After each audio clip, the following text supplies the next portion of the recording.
Nous restons au Soudan où nous l'évoquions, la rue maintient la pression sur les militaires pour qu'ils passent le pouvoir aux civils. Adani Sossou, c'est vrai que la solution au Soudan, même si le pouvoir était passé aux civils, c'est que les militaires vont conserver un certain nombre de postes.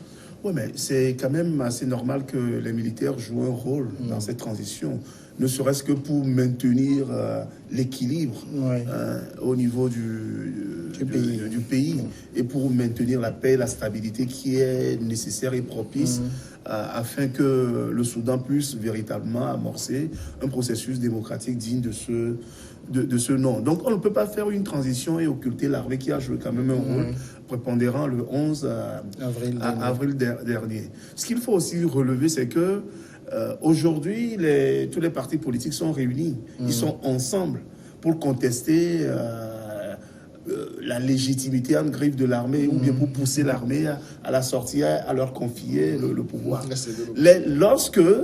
Lorsque ces partis-là vont se retrouver dans cette transition, c'est là où les calculs politiciens vont commencer. Chaque parti politique ou bien chaque acteur politique voulant placer ses pions dans la perspective des élections plurielles qui vont s'annoncer. C'est en cela que l'armée a un rôle de stabilisation, de médiation et puis de garant de l'unité nationale à jouer. On ne peut donc pas faire cette transition sans l'armée. Ce qui est aussi important et que j'ai relevé depuis le début de ce soulèvement le 6 avril, c'est que les acteurs pointent surtout du doigt le fait que la société civile doit jouer un rôle de premier plan, au-delà des partis politiques.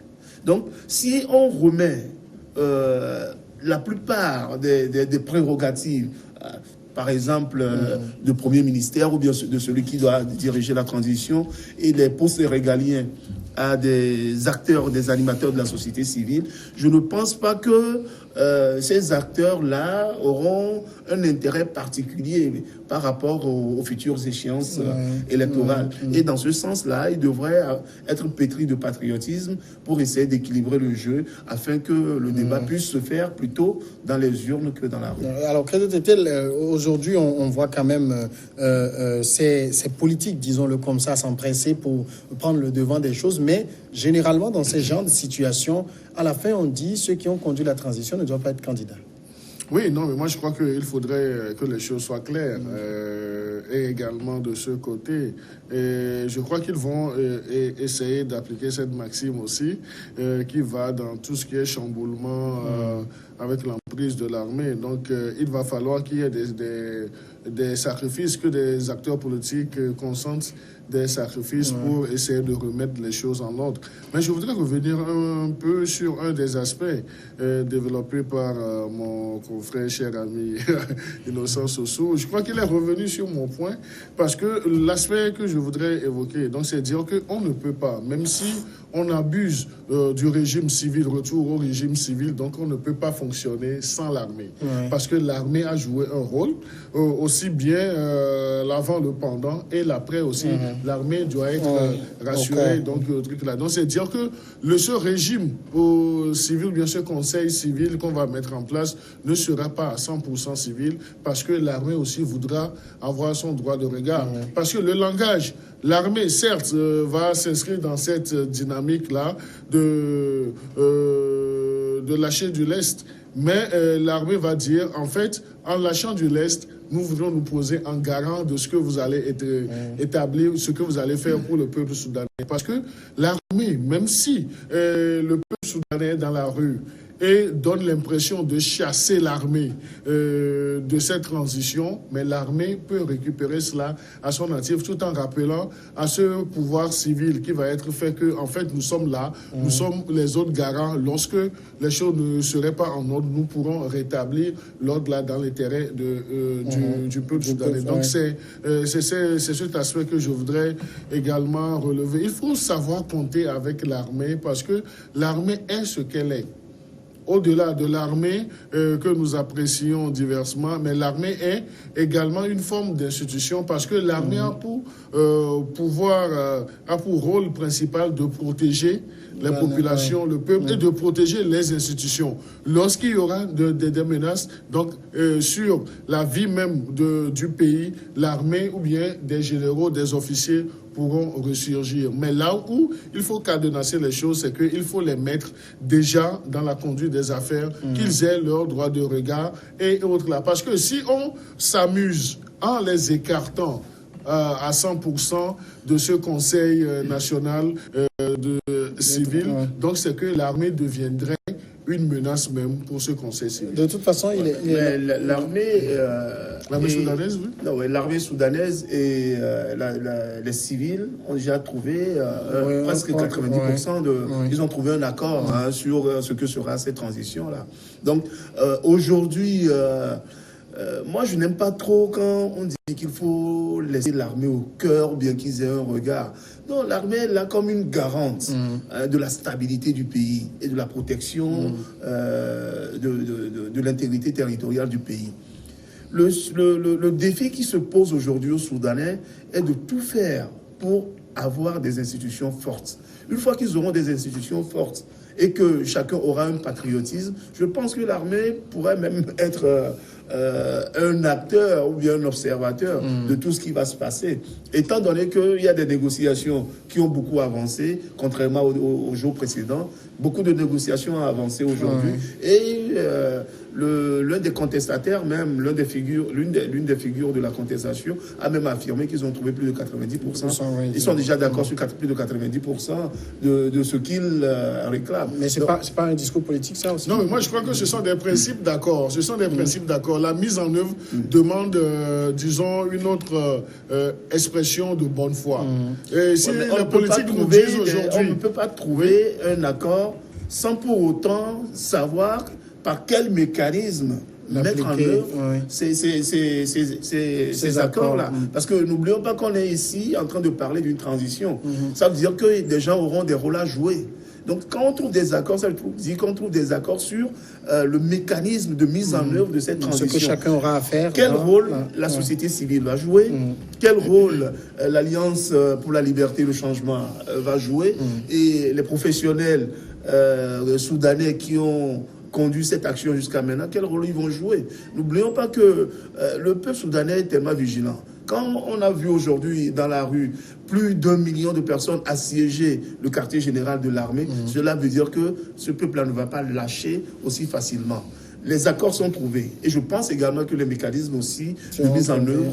Je voudrais juste rebondir sur cet aspect. Donc là, il y a un point. Des accords sont trouvés, des mécanismes seront mis en place, mais il reste toujours cette question de bonne foi politique. Parce qu'une chose est de parvenir aux accords, de définir les champs d'action. En amont aussi, on ne peut pas douter de la bonne foi. Il faut ni de l'armée d'ailleurs, ni des responsables politiques. Je ne me pose pas...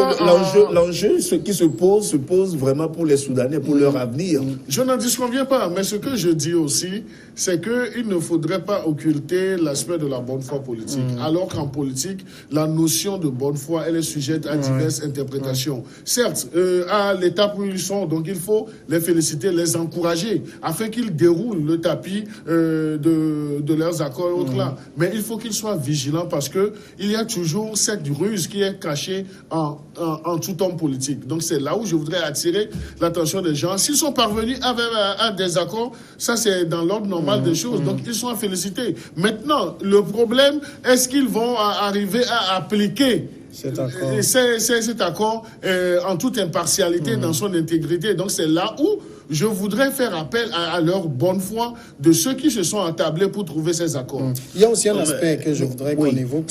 On va l'établir parce qu'on est ici dans un schéma politique quand même assez sérieux. Et les Soudanais savent que le pays peut basculer très rapidement d'un côté comme de l'autre, soit même dans la guerre civile. C'est pas loin. Mais quand on doute maintenant aujourd'hui de la bonne foi des acteurs politiques, je préfère plutôt qu'on laisse le temps aux gens et surtout la société civile qui réclame beaucoup de choses et qui l'obtient. Donc moi je pense que le jeu va se faire au moment de la campagne présidentielle ou bien au moment où on va dire aux acteurs qui ont conduit la transition de ne pas se présenter. C'est en ce moment-là que ceux qui veulent vraiment conduire cette transition vont clairement se définir. Vont clairement se définir. Parce qu'aujourd'hui, il y a tous les acteurs politiques qui parlent. Mais quand on va trouver les accords sur la transition, je pense que ceux qui veulent être candidats, ceux qui sont pétris ou bien nourrissent une ambition pour le pays vont se mettre en retrait et laisser facilement... Alors, il y a un aspect que je voulais qu'on évoque rapidement avant de quitter, c'est l'aspect même, parce qu'on sait que le Soudan, c'est un État islamique, et il y a un imam d'une mosquée, un imam très conservateur d'ailleurs, d'une mosquée de Khartoum, l'imam Abdelhaï Youssef, qui appelle de son côté un rassemblement lundi pour protéger la loi islamique, parce qu'il dit qu'il veut écrire une constitution séculaire, mais nous allons protéger la charia. Alors aujourd'hui, les Soudanais sont descendus dans la rue, il faut de l'ouverture, il faut ouvrir vers la démocratie, et ça demande l'acceptation de tous, mais quand il y a des réactions comme ça, il faut s'en méfier aussi. Non, je crois que cela appelle à une vigilance et à une hauteur d'esprit, d'appréciation de ceux qui ont aujourd'hui, ceux qui placent leurs mots dans l'avenir politique même de ce pays. Donc l'imam, je crois, au-delà du risque de le condamner, donc il faut essayer de le comprendre aussi.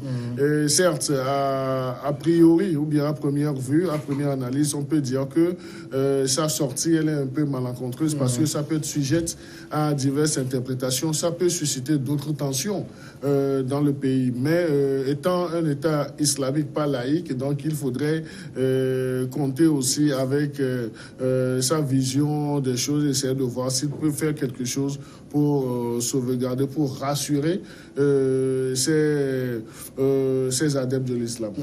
Il n'y a pas que des musulmans au Soudan. Au Soudan, il y a... Mais la majorité? Je ne dis pas non, il n'y a pas que. Donc ça veut dire que même il faut protéger les droits des minorités.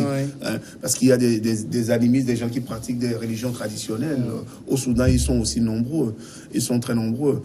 Ce que je voulais dire, c'est que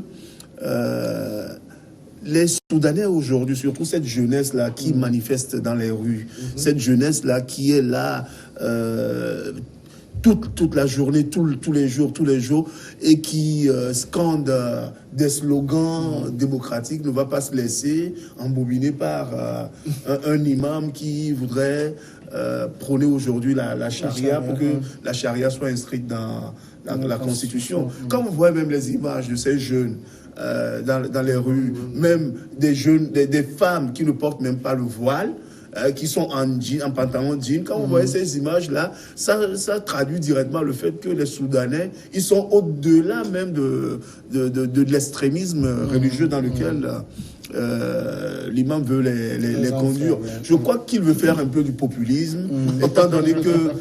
oui, il veut faire un peu du populisme, étant donné que le Soudan, quand on ne l'oublie pas, était une plante tournante du terrorisme international, puisqu'il y avait Al-Qaïda qui avait élu domicile avec Ben Laden à Khartoum dans les années 80. Donc c'était une plaque tournante du radicalisme et de l'islamisme. Non, mais moi, je crois. Donc, avec cet argument, donc c'est une raison de plus pour ne pas ignorer son message. Non, ce que je voulais dire, c'est que... Non, mais parce que l'imam là peut réveiller les vieux démons. Non, aujourd'hui... Juste par ce message peut réveiller les vieux démons. Les États-Unis disent clairement qu'ils soutiennent la foule, les manifestants, la foule. Et vous croyez que les États-Unis, qui ont souvent peur de cette zone-là, avec ce qu'il y a en Libye, ce qui se passe au Mali, dans le Maghreb, au Tchad, avec ce qui se passe en Égypte, dans le Sinaï, vous croyez que les États-Unis vont se laisser comme ça embobiner par un discours salafiste, islamiste? Non, je ne pense pas. Il faudra quand même respecter les lois telles que les cultes religieux, respecter l'islam, respecter les autres religions, les autres tendances religieuses dans le pays. Mais on ne va pas, au nom d'un islamisme rigoureux d'un imam, se mettre à mettre dans une constitution la charia. D'accord. On va passer au second sujet maintenant. L'émissaire de l'ONU en Libye, Qassam Salamé, a mis en garde contre un embrasement généralisé dans le pays après le lancement par le maréchal Khalifa Haftar d'une offensive à Tripoli, encouragée selon lui par les divisions internationales. Dans un entretien exclusif à un média à Tripoli, M. Salamé a estimé jeudi que l'offensive lancée le 4 avril par l'armée nationale libyenne, l'armée autoproclamée bien sûr, contre la capitale siège du gouvernement d'union nationale de Fayez al-Sarraj, reconnu par la communauté internationale, avait abouti à une impasse. Preuve de cette impasse, le procureur général militaire du GNA a émis un mandat d'arrêt contre M. Haftar en réponse à un mandat d'arrêt émis par l'ANL contre Sarraj. Le GNA œuvre pour le lancement d'un mandat d'arrêt international de la Cour pénale internationale à l'encontre de Haftar accusé de crimes de guerre, selon donc le porte-parole du GNA. On est là clairement dans un embrasement, parce que de part et d'autre, que ce soit le maréchal Haftar, que ce soit du côté de Fayez al-Sarraj, les discours ne sont pas les mêmes, on s'accuse mutuellement, on émet des mandats d'arrêt les uns contre les autres, on ne se retrouve plus dans cet imbroglio. Non, je crois que, avant de revenir à l'analyse, même, je crois que c'est triste pour le peuple libyen, pour la Libye. Ce que la Libye offre aujourd'hui comme spectacle, je crois que cela doit servir de leçon aux nations, aux autres nations africaines, parce que il va falloir que nous prenions le développement même de nos pays à bras le corps. Maintenant, la scène, disons, malheureuse qu'offre l'ANL et puis le GNA aujourd'hui, et avec le maréchal Haftar, qui est dans une logique de progression de sa lancée. Donc je crois que c'est cela qui devient beaucoup plus inquiétant. Donc aujourd'hui, il y a des mandats d'arrêt qui sont lancés comme des flèches, un camp contre l'autre.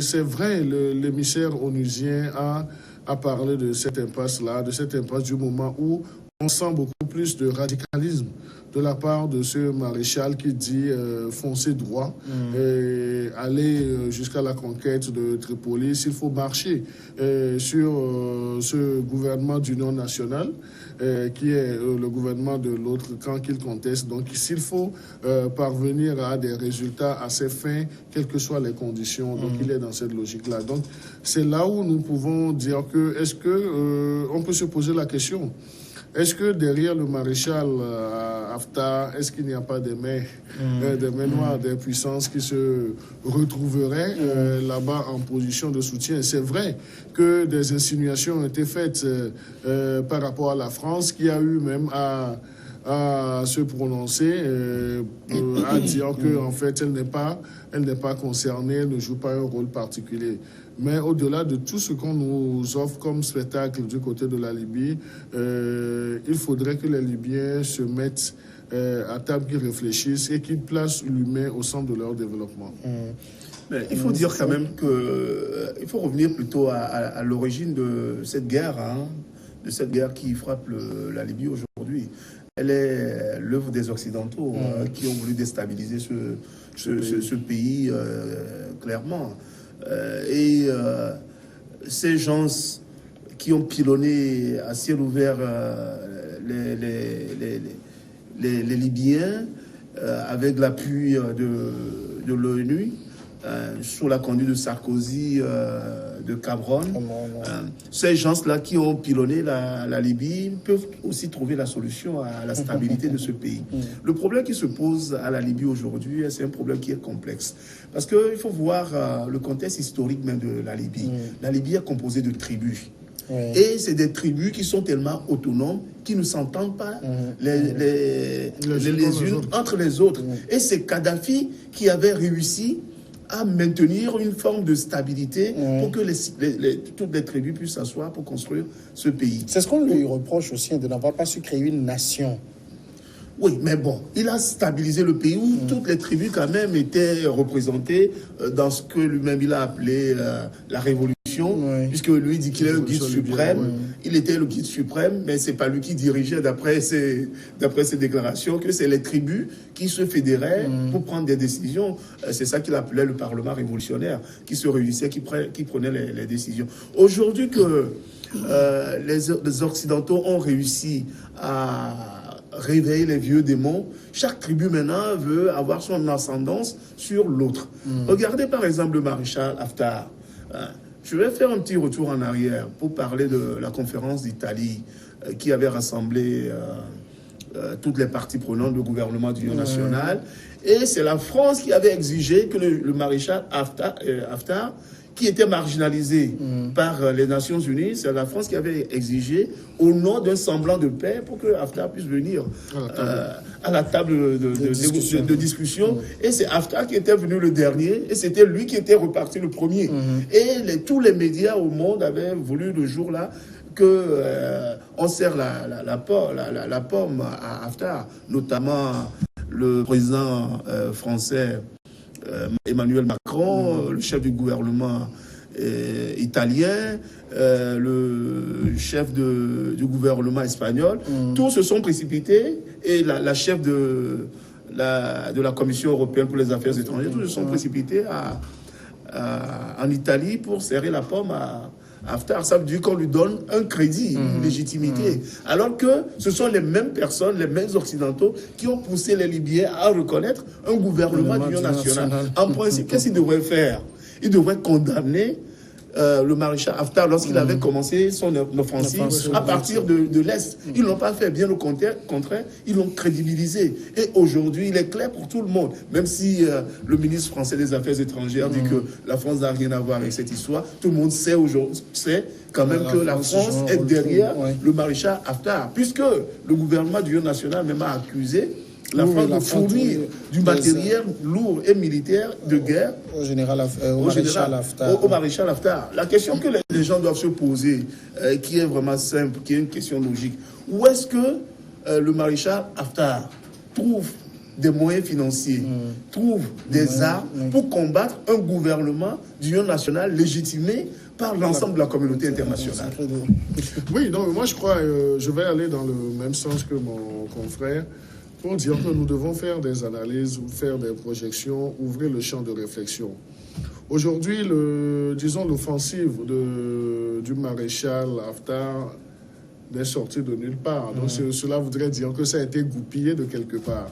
Et vous convenez avec moi également que la paix retrouvée en Libye aujourd'hui ne ferait pas l'affaire de certaines puissances internationales qui ont eu à jouer un rôle, comme l'a rappelé Innocent sur ce plateau. Donc, il faut, coûte que coûte, semer un peu de zizanie dans ce pays. Parce que si la Libye se relève aujourd'hui, donc là, on peut insinuer, disons, une certaine faiblesse de ces puissances internationales qui ont œuvré pour mettre la Libye dans cet état-là. Donc il a rappelé le rôle de la France par le biais de son ancien président Nicolas Sarkozy.